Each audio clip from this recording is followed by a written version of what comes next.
So, okay, so this workshop, what is to be done? Well, there's many different ways that could be approached. And I'll just say a few things and then open it up for questions. There are two ways. It's like sort of what is to be done, like what policies should be pursued, what actions have to be taken to start dealing with climate change. That's one angle. Then the other angle is sort of like, well, how do we get the political traction and momentum that we need to make any of these policy suggestions happen, which is a different question. And in a way, I think that one's the harder question. I don't know how you create massive social movements. It's obviously harder than many people think. In terms of what is to be done on the policy front and what we should be demanding, it is important if you think about that. Remember that the People's Climate March in 2014 didn't have any demands. I mean, we couldn't even articulate like something like put the fossil fuel industry out of business, or no more drilling on public lands, or you can imagine other sort of simple messages, but that was not possible. But what has to happen is, in terms of the mitigation stuff, is euthanizing the fossil fuel industry, right? Putting it out of business. And the key question there is political power. How do you get the political power to do that? Doing it wouldn't actually be that difficult if you had the political power to do it. To give a timeline for switching investments and closing these things down and build out clean tech sector. So that's the other thing that has to be done, building out clean technology. That's happening, it's just not happening quickly enough. I spoke to already about how that happens. All technology that comes to scale involves not just government subsidy at the R&D stage, but government purchasing. This is a huge part of how capitalism produces technological innovation. In other words, through socialism, right? Through kind of hidden socialism. And I think that at the heart of what this whole struggle is about, first getting people to see that there's no such thing as a free market. There never has been, there never could be, because it would just spin out of control very, very quickly. And this is Carl Polanyi's point, which I mentioned in the talk too, right? Which is that there's been constant pressure since the beginning of the Industrial Revolution towards that direction. Like, free the market, let the capitalists do what they want. And there's always problems that force this resistance and pushback, not just from the left. Polanyi in his book gives a history of this stuff. It's not just workers and trade unions, but also other, sometimes elite interests saying we can't deal with the chaos and social breakdown that an totally unregulated market creates.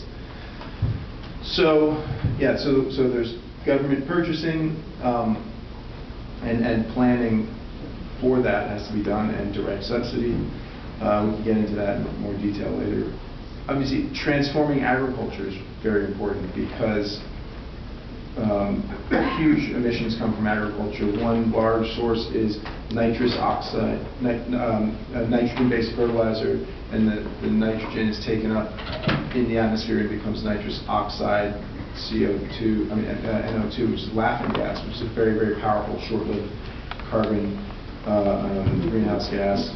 So, transformation of agriculture, and then of course the transformation of agriculture that has already happened, as I've been discussing and learning about with various people in side conversations. The government plays a very prominent role in the history of U.S. agriculture, which is like why is there monocropping and mechanization? It's like this didn't evolve. This was pursued by the government and still is. So that, I think, is an important thing to remember. But you can't intervene and plan like that. What are you talking about? That's all that's done. That's all it's ever done. We can debate how the government's going to plan and intervene and subsidize and protect. But like this idea that doesn't happen or hasn't happened is baseless. And I think people are unclear on that history, and that's why they think it shouldn't happen. Because they think, well, once upon a time it didn't happen, and then the government got involved and everything became bad. And my next book, which is coming out in about a year, is called The Means Proper, Alexander Hamilton on Capitalism, on the state and economic development. and it looks at sort of the origins of American industrial planning. So part of my answer to what is to be done is that we could do a lot worse than look back at the real origins of American industrialization. Because what the transition off of fossil fuels really involves is a kind of reindustrialization, right? The stripping down of one industrial system and a simultaneous replacement with another industrial system. Because it's not realistic for, and people, it's also politically unfeasible to say, no, what we need to do is turn out the lights, move out of the cities, it's a Paul Pot style, like, no, go back to the land. It's like, wait a minute, it's like 325 million people in this country, that's not realistic, nor desirable. So, okay, so if what we're talking about is an industrial revolution, well, how did the U.S. go through its first industrial revolution? And it was through planning, right? And Hamilton's report on manufacture lays this out. And the effectiveness of this project of a kind of planned transition to manufacturing away from a total dependence on agriculture is forgotten by and large. And there were major defeats for this kind of Hamiltonian developmentalism at the federal level, but then it went down to the states, and what states did build canals and industrialize frequently were operating from the kind of Hamiltonian playbook. And there was a whole generation of economists who are no longer read, or even they don't know who they are, who were articulating in a very American, i.e., kind of empirical, narrative, unsystematic way, articulating an economic theory, a kind of nationalist developmentalism. So we can turn to our history for some macro level guidance on this stuff.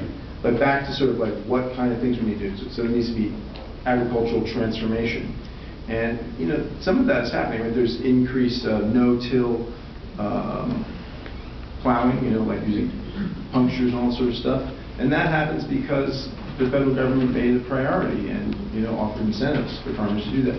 The increased set-asides around waterways, to green buffers between crops and waterways. That's a result of federal incentives. So those kinds of things, the story of agricultural transformation isn't just all bad news. The fact that increased use of animal fertilizer, of animal manure on crops, rather than its wasteful and dangerous disposal and dependence on artificial fertilizers. So also there's the question of defending and retreating from the coastlines. And this would have to be, if we're serious about this, this would be a major priority, as Ken just spoke from about atomic stuff. Kevin. Because Kevin was saying, we have this really toxic infrastructure. It's not just nuke plants, but there's all sorts of chemical plants, stuff like that, at sea level. And we need to be preparing to pull back those resources and relocate that waste.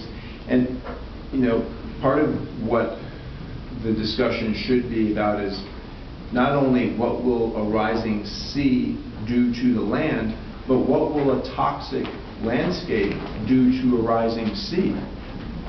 You can imagine if there's no preparation and the seas rise 6 or 9 feet in the next 100 years,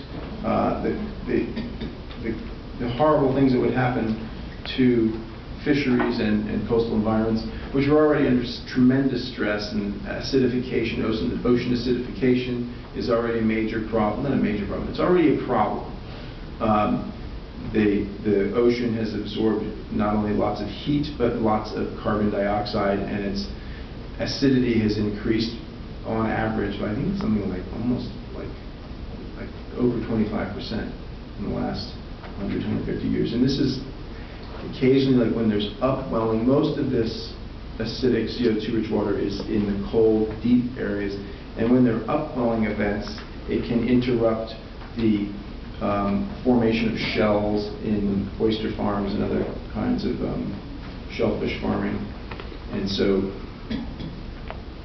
aquaculture has to already adapt to this and work inside rather than seed in the field. Yeah?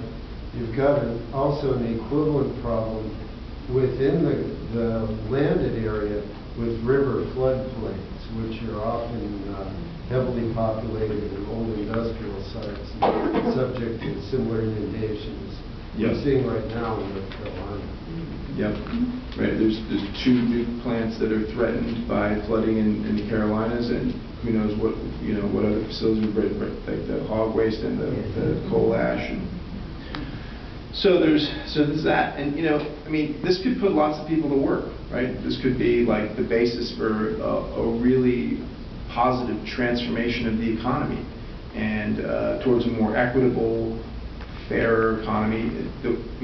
Taxing the 1%, reducing inequality, socializing much of this work, producing a large government work programs, putting people to work. And a friend of mine's father was in the Civilian Conservation Corps, and he was also in World War II. And towards the end of his life, he lived to be quite old, and he came and lived with his son. And I would go over there for dinner a lot and talk with him. And he always talked about the CCC. He loved the CCC. It's like, I think it's, people would probably love it. I mean, I know, I think I look at my students, young people, and I remember being young, and it's like wanting adventure and direction. It would have been great, probably, I think. I don't know. It would have been great to have been, given some task like that, rather than having to go find adventures on my own, like hitchhiking across the country and traveling through Nebraska with gel skip, people skip bail in Michigan and stuff like that, to be sent somewhere to, plant trees or whatever. So defending coastlines and the floodplains, this sounds like a huge problem, but yeah, it's a problem, but it could also be a solution to other problems, It could give people who are currently strung out on heroin a reason not to do that. And as the criminologists know, work is one of the greatest social controls. The main reason being that you're busy 8 hours a day, right? And that alone cuts into all these other pathologies. And this question of carbon capture and sequestration, I think that has to be dealt with. I mean, if we're serious about this, we have to make sure that this technology is used, and I think it should be like nationalized, and the government, we should accept that this is like defense technology. No one ever discusses, well, that's not true actually. There are these like crazy libertarians who do talk about a privatized defense policy, but I mean, that's ridiculous. They want to have privatized firms or private firms delivering the defense policy, but they realize this is not going to be like a fee-for-service system. And similarly, this could not work like that. The market's not going to deliver this. It's just going to have to be a socialized service, something that is done for the reproduction of society, right? Not everything can be done for a profit. Not everything should be done for a profit, right? Civilization, society has existed for a long time with people doing things that for non-economic reasons, and not making a profit. I mean, it is in fact the basis, is where we come from, right? That we've got this idea that like the market and profit making is good and efficient, and it's really hard to dislodge people from this. But of course, it is in many ways quite unnatural. So this would just have to be done like a public utility. That governments around the world should be deploying this technology, stripping CO2 out of the atmosphere, injecting it into basalt rock to stabilize it, and probably also having it stored as a critical gas, which is dangerous, but better than having it in the environment. This technology only makes sense if it's coupled with a commitment to completely shutting down the fossil fuel industry, right? Without that, then it runs the risk of justifying burning more fuel. So, well, what are you worried about? We've got the blah, blah, blah. The government has the blah, blah, blah plants. They strip it out of the atmosphere. It's fine. We can burn coal. So in isolation, none of these things work. And attacking, in all this, we have to attack inequality and attack the 1%, make them pay, take their money from them. They have too much of it. It makes them crazy. It makes them depressed. They don't know if they need to get it away. How to do this? Well, there's lots of stuff. I feel like the American activist left is almost too good at the discussion of tactics. So I'm not going to suggest any tactics to you. But I think that what is missing sometimes is the larger arguments that would help develop a strategy and would be animated by those tactics. And in this regard, I think it's important to know that, once upon a time, the left didn't have this problem. And in 1939, Friedrich Hayek, the right-wing economist that I mentioned earlier, sort of the antithesis of John Maynard Keynes, one night supposedly they were on air raid duty together at Cambridge University. And that's the only time we know that they hung out. I think it was just the two of them on a roof, diametrically opposed. Looking for German bombers discussing economics. But Hayek, on the eve of the war, wrote an essay called Socialism and the Intellectuals, in which he says to what he calls liberals, which means free marketeers, he says, we've lost the battle of ideas, and what we have to do is do what the socialists did. And what the socialists did and the collectivists, by which he means everyone from sort of, Soviet-style communists through to FDR, he calls them the collectivists, is take the battle of ideas seriously and recognize that this is a generation-long project, and you have to engage in these intellectual combat, not to win each argument, but to just sort of normalize and push out your assumptions and try and affect the assumptions of the larger society. And it's out of that essay that Hayek formed after the war, the Montpellier Society, named for a resort in Switzerland where they met. And it brought together, it sounds very conspiratorial, but it wasn't a conspiracy, it was an open event. It wasn't open, it was an invitation only, but it wasn't like a secret. It brought together journalists, academics, it was funded by some big industrialists, and Hayek kind of made this case for investing in ideas, in the battle of ideas, to push free market fundamentalism. And out of that came the think tank movement. That is, very important to part of why the right wing is so successful. As a journalist, I've known that if you call the right wing for comment, you will get someone who is totally articulate, immediately, or in 5 minutes, ready to give you the party line. And frequently, on the left side of stuff, it's not that easy to get someone to give you really crisp, ready-to-use comment. There are a lot of people doing great work, but frequently they're busy with their work and lobbying and this and that, and it's but we don't have a stable of people ready to do intellectual combat.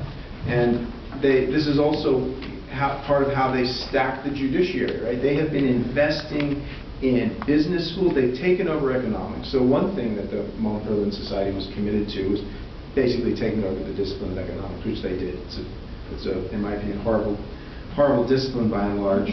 And I'm lucky that the program I teach in is one of the few heterodox economics programs. We have a diversity of positions there. But so yeah, they've done that with economics. They've also done that with the judiciary, right? And the Federalist Society, these things, and these right-wing schools. There's if they get rid of Paul Kavanaugh, there's thousands of guys just like him right behind him. They all have this worldview, which I think is very wrong, but they are not unclear on what they want. And if they had a march that was as big as the climate march, you can be sure it would have a central message. So I think that the battle of ideas is really important, and Hayek in that essay made a distinction between experts and intellectuals. And he said, intellectuals are, I forget his exact wording, but they're people who push ideas out through the society. And the intellectual, they don't create ideas, but they traffic in ideas. They're the people who are interested in ideas and repeat ideas and that other people learn from.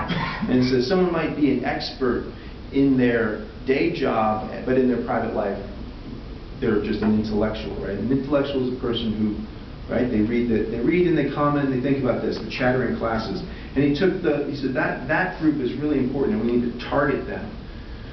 And I think that's true. I mean, so in other words, it's not, in other words, we're all intellectuals. Part of what I like about his argument is that it's this very broad notion of what the intellectual life of the society is, and how important the intellectual role of everyone is to speak out, to read, to intervene in conversations, and to just be part of that constant, like, background noise of just, no, you sound like Fox News. No, that's not true. You don't know anything about American history, really. Like, to have our talking points just always kind of push back the way the other side does at Thanksgiving, Christmas, whatever. Could you say his name again, how you spell Hayek? Hayek is, I'm actually profoundly dyslexic. And, thank you. Yeah, everybody says that I'm dyslexic, but I'm actually really dyslexic. So it's like, I basically can read like it's Chinese characters. It's like I recognize the word, and it's like, well, how is it actually spelled? I don't know. So thank you very much. So that's what I would say about what is to be done, and that's pretty vague. But and then I guess I would also repeat that like the role of disruption in targeting the political class directly is very important. I've been upset with the tendency of particularly the climate movement, and particularly through this divestment campaigns, to go for the kind of bank shot rather than the direct shot, right? Why should, or what is some university divesting its ExxonMobil stock supposed to do exactly? And it's like, and I've had these conversations, debates with Bill McKibben and others, and it's like, well, to withdraw the social license to operate. It's like, okay, to hurt their opinion. But you look at like the reputation of the fossil fuel industry, people hate it. And they hate it I mean, Pew does a yearly survey of the ranking of industries and government they can consider an industry. At the very bottom is government, unfortunately, but understandably. And just above it is the oil industry. And people hate the oil industry in part because they watch it take money out of their pocket every day when they fill up their gas tank, right? I mean, it's not many other industries you get to see like, oh, this is how much they're getting from me. And they have these big oil spills and big bad reputations. So so it's like, well, I mean, their social license to operate, meaning their reputation. The reputation is already in the gutter anyway. Then what good does that do? What about taking away their real license to operate? What about getting their legal license to operate? Getting the government to say, yeah, no, you can't do that anymore. No, you can't drill here. And, I mentioned the natural gas, the price of natural gas collapsing, and that having the effect of meaning that utilities are moving out of coal to some extent. That is a result of the 2005 omnibus energy bill that included language that exempted horizontal drilling and hydraulic fracturing from EPA regulations. And that's a large part of why it's so cheap, is because they never had to, in all these fracking places, they never had to do federal environmental impact reports. They didn't have to comply with the Endangered Species Act. They didn't have to comply with clean water, clean air, or any of these things. They did have to comply with whatever state regulations there might be, but in many cases the states were quite captured, especially once it became clear that there was money to be had for the landowners in where there was natural gas found. So, yeah, just to show the importance of government in shaping these industries. So that's what I would say. It's not particularly detailed. I'm sorry about that, but there's maybe we can get more detail in questions. Yes. I like what you're saying, and I also liked what Brian Whitecap said about women, because what I think we're faced with is an opportunity this year in the midterm elections to make a voice heard that would take a long time to be heard in other circumstances. We have a convergence of the rise of a change in the party affiliation of many women and an increase in their willingness to step forward and be candidates and stand for the community. I called to mind this person who is in Congressional District 2 in Nebraska, Cara Eastman, is running for Congress.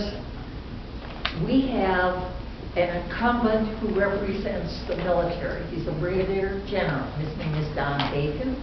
And up came Cara Eastman, who, I'm going to tell you 5 reasons I like her, so that when you sign up to help her, you will love in your whole heart. 1, she learned Spanish enough to give speeches in Spanish. That tells you a whole lot, doesn't it? She was not born a Spanish-speaking person. This is her second language, and she does it. And she's young, like 45 or something, such a thing. She does not accept PAC contributions. She believes in Medicare for all, and I mean to the bone. And she believes in affordable college and affordable trade school, kind of in the vein of Bernie Sanders. And she does not deny climate change. So I'm 90 years old. I canvass twice a week in Omaha, twice a week. And I want you to know that having gone, I don't know how many doors I've gone to. I've knocked on 5,000 doors. There is something rising. It's rising. I can't prove it. I'm here to assert that it's there. And there is there's a source of community commitment built into many women. And if we pay attention to the Cara Eastman who are running, and people like our Marcia Bangmeyer and Paul Theobald. Yes, we right. We are there. We're not very visible. We're not in touch with each other, but voters will be. And it's a shortcut. One more thing, and then I'm sorry, I don't want to. But it's the low-hanging fruit that is available to us, that the opportunity has come to us from a lot of other forces that are bearing fruit at the same time. Am I right that in 1992, in that election in which Bill Clinton was elected, right? 1992, his first administration. I think that what the Congress did. It was 93, and then he comes in 94. Goes 92, well, and he comes in. The election was in 92, yeah, right. There was the defeat of something like 8 senators who had supported defunding of the EPA, or a massive cut in the funding for the EPA. We defeated a whole lot, relatively speaking, of senators who had done something we did not like, and it changed the climate. If we take advantage of the opportunities that appear even in Nebraska through the election, we will be part of a blue wave that I think will be helpful. Thanks. To go along with that, we have to look at all that stuff that she's talking about, and I hope that that's true, okay?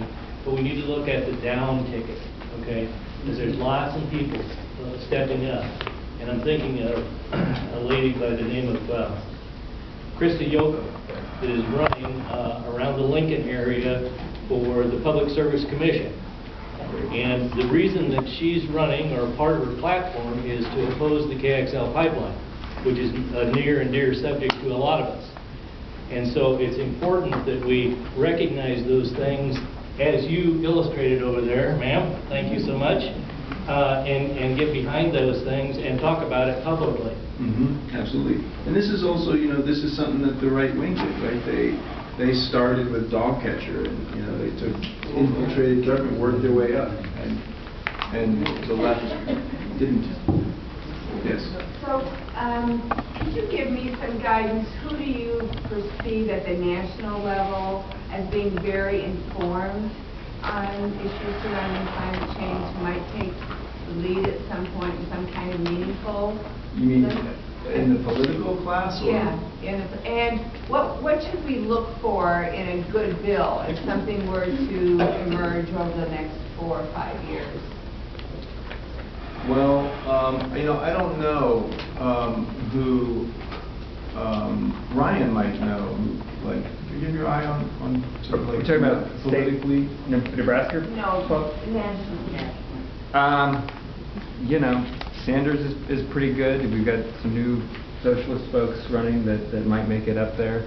I think that the national level is tough. I think part of what has been emphasized is that we need the federal government, right? We need massive things that only the federal government can do, and it's a place where the left is particularly weak right now, and that has to do with problems of the way the Senate works and all these things. And so there's sort of, I think, a split of strategy between this sort of federal level that is absolutely necessary and things that are happening here in Nebraska.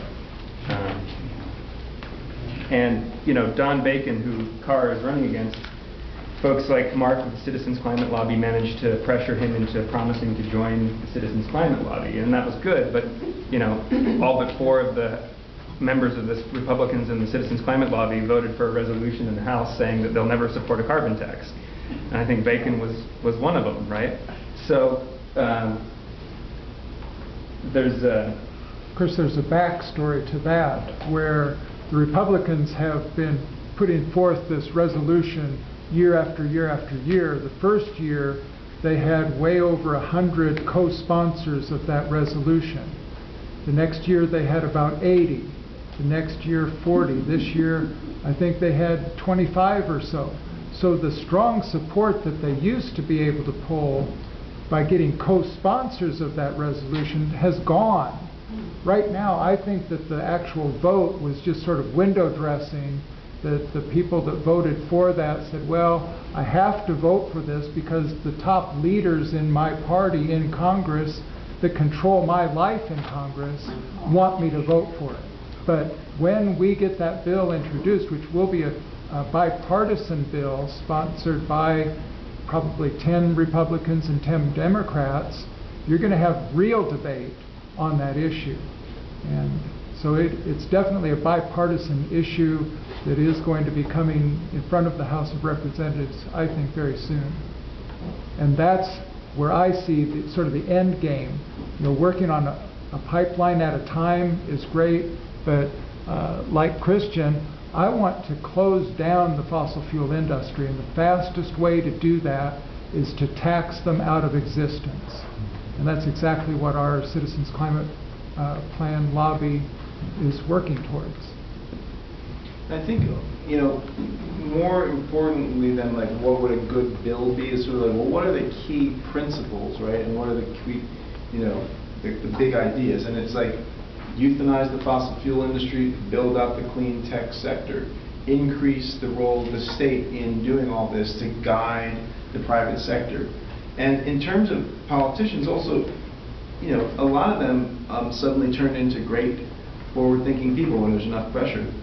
And when there isn't, they act in another way. And the great risk with a lot of the progressives who are getting elected, like Julia Salazar and Ocasio-Cortez, it's that, I'm not talking about them as individuals, but like the American political system, the political systems of the world are full of former leftists.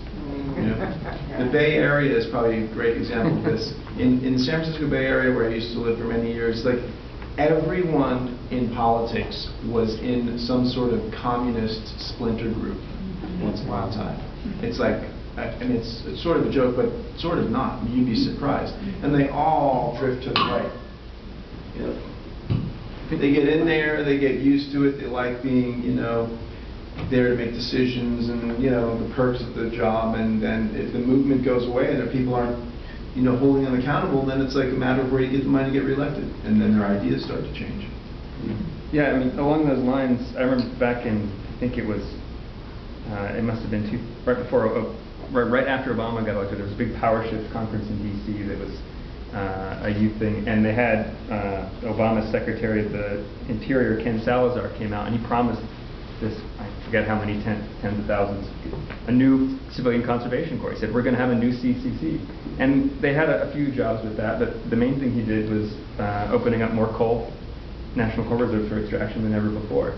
And Van Jones was there talking about, we can't just replace the energy type, we got to change the whole system, justice for neighborhood, which was great. And now, he's a talking head on Crossfire. So this point about that it's the ability of movements to hold politicians accountable, that's the tough nut. And here in Nebraska, a race that hasn't been mentioned is the Omaha Public Power District, that they had a very regressive rate restructure that happened a couple years ago, where the amount you pay every month, no matter how much power you use, went way up, and the more power you use, the less each kilowatt costs. And so they even said their own study, this is going to punish poor people in our district, but we're doing it anyway, and it's going to disincentivize. Well, they debated whether it was going to disincentivize solar and efficiency. But we're in a position this election to change out enough people on the board to overturn that decision. Eric Williams and Linda Duckworth, and who else am I forgetting that's running? Janice. Yeah, so we already have public power in Nebraska where we've got this nationalization. We just have to exercise control over that board. Yeah, that sounds very important. Sounds really good. NPPD also, there are NPPD candidates. But one wonkish thing that's maybe it's just a tiny little piece of it. One issue that's come up with the spread of distributed solar, which is a legitimate issue, it's something that the utilities use illegitimately, but it's a question of who's going to pay for the maintenance of the grid. And in northern Vermont, there are two co-ops that have this problem. It's like so many people have solar that they're just sort of like using the grid as a way to store and trade energy, exchange energy back and forth. And the model was this co-op generated energy, sold it to people, and used some of the income to maintain the grid. And so we're not like selling enough energy to maintain the grid. And so that has to be dealt with. There has to be like kind of restructuring of that business to allow for that. Maybe and I guess it has happened in some states. There's like a grid tax or something like that. But yes. In some of your presentation earlier today, you used some terminology that I like, but I know personally I don't use. I was trying to get to the point about we're talking about the same thing, but we're presenting it in a new way or a different way, because in Nebraska, it's a long explanation, but there are lawmakers in Nebraska that would say to me that climate change is a hoax. And when that's said within this group, it pushes the wrong button, and we're immediately ready to attack. And so in Nebraska, especially outside of Lincoln and Omaha, there is more renewable energy development and use than the two major cities of Nebraska. There's the largest solar farm is in Kearney, Nebraska.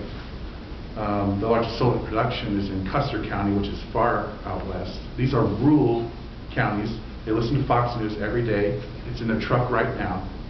And they do not believe in climate change. They don't believe in the CO2, any of that stuff. And most of them, the terminology, the words that we use, they have no idea what we're talking about. But they are motivated by money and profit. And so like in Grand Island, Nebraska, our power is 51% wind, and soon to be another 2 percentage points of our own solar farm. And they didn't do that because they believed in the climate. They did it back in 1998, where they started to make money. And I just want to know what your opinion is, because if folks like us go with that presentation of tree hugging to these board meetings, the NRDs, the NPPDs, immediately these old people are shut down they don't respond, and they're going to vote no. Well, don't do it. And then, but how would you? But this is our passion, and this is what we talk about, and this is when we go to a coffee, and this is how we're listening to MSNBC and CNN, and we lose every single time because we keep saying these same words, and we're not getting anywhere. And you didn't have to appeal to their greed.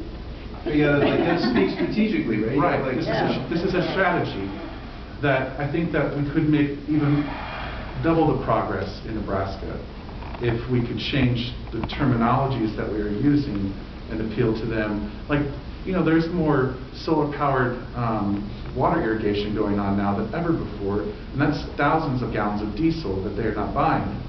And the same as when you tiptoe over the border in Iowa, you got wind turbines everywhere. They weren't doing that to save the planet. They were doing it to make money. I mean, I just think it's pretty simple. Just speak strategically. Don't sound like a tree hugger. I mean, don't deny it. Someone's like, aren't you a tree hugger? You look like a tree hugger. You're like, yeah, I am actually, but I didn't bring it up in the meeting because I was just going to vote yes on the solar farm. I think that's the thing. And then if we get someone in private who seems to be open to things, then translate the terms, and debate them, and maybe you'll convince them, maybe you won't, but you'll also maybe plant a seed of doubt, and it'll be part of the background noise that they have to deal with, which is, currently there's not enough of that. So that's what I would say to that, but yes. I agree with everything that's being said here, but we do have to talk about the fact that we're on the clock. Oh. We don't have 20 years to solve this. And so part of the problem we run up with, when people say, well, I'll do it when the market makes sense. Well, that's a time killer, okay? Because maybe the market isn't going to make sense in time, and maybe we're going to hit some sort of climate tipping point. Maybe something's going to happen where the system will drive itself, and it doesn't require our carbon emissions any longer. The system itself has been swept up into its own process. And, I think when the UN Secretary General says that we have 2 years to peak on carbon emissions or to peak on greenhouse gas emissions, they're not kidding, all right? I mean, we got to move on this quick. And so at the same time that we're doing all the constructive stuff that we're doing and trying to work with all these various subdivisions of government and members of industry and so forth, I think we've also got to be thinking about how we're going to react to all of the changes that are going to be coming. I tell you, if we get 4 more Hurricane Florences or 4 more Hurricane Harveys and so forth, that's going to be a game changer.